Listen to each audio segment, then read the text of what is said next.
Olá! Seja para um médico, um advogado, um arquiteto, enfim, para qualquer profissional que usa principalmente o seu conhecimento. Em algum momento, aparece a dúvida como é que se oficializa uma parceria. Pois é.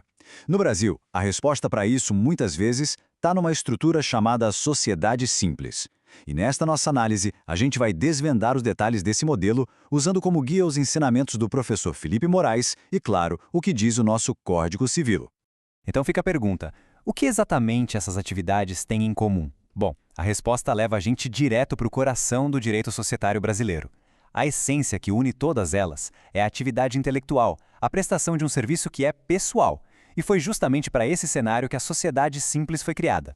Essa pergunta nos guia para uma separação fundamental que a nossa lei faz. De um lado, existe a sociedade, que é uma empresa, com foco comercial. Do outro, a parceria, que é puramente profissional. Entender essa diferença é o primeiro e mais importante passo. Olha que curioso o jeito que a lei define isso. A sociedade simples é caracterizada basicamente pelo que ela não é. O Código Civil diz mais ou menos o seguinte: se uma parceria não organiza capital, mão de obra e tecnologia para produzir ou circular bens em massa, ou seja, se ela não tem o tal do elemento de empresa, então, por exclusão, ela é uma sociedade simples. Ela acaba sendo a regra geral para a união de profissionais que se juntam para exercer a sua profissão.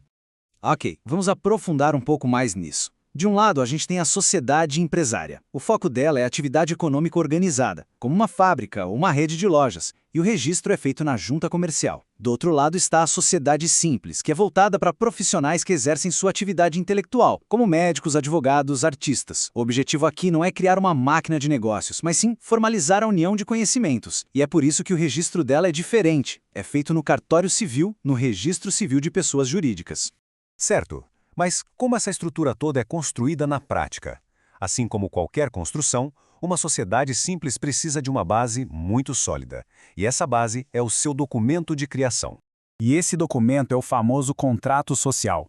Dá para pensar nele como a certidão de nascimento e a constituição da sociedade, tudo junto. É ali que todas as regras do jogo são definidas, tintim por tintim, como manda o artigo 997 do Código Civil.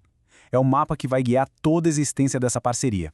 E o interessante é que o artigo 997 já dá o caminho das pedras.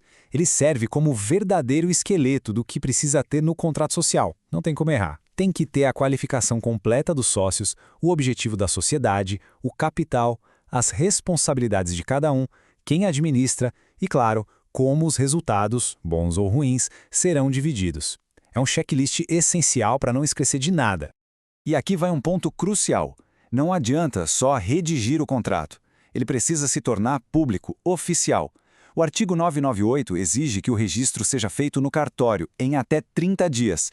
É esse passo que dá a chamada personalidade jurídica para a sociedade. Em outras palavras, é o que transforma a sociedade em uma pessoa perante a lei, capaz de ter direitos, obrigações e um patrimônio separado do patrimônio pessoal dos sócios.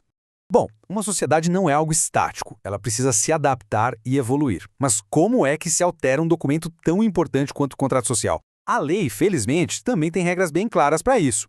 E a regra de ouro está aí direto do artigo 999 do Código Civil. Se a mudança que se quer fazer afeta o esqueleto do contrato, ou seja, aquelas cláusulas essenciais do artigo 997 que a gente acabou de ver, a decisão precisa ser unânime. É isso mesmo, todos os sócios, sem exceção, precisam concordar. Então, o ponto central é o seguinte: a lei protege o núcleo do acordo. Para essas mudanças estruturais, o consenso tem que ser total. Agora, para as outras questões, mais do dia a dia, basta a maioria absoluta de votos.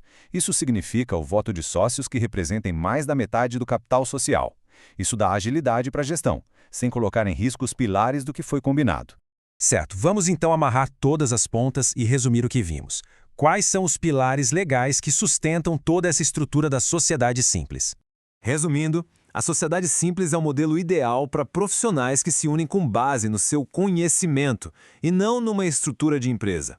A existência legal dela depende de um contrato social bem feito e, importantíssimo, registrado.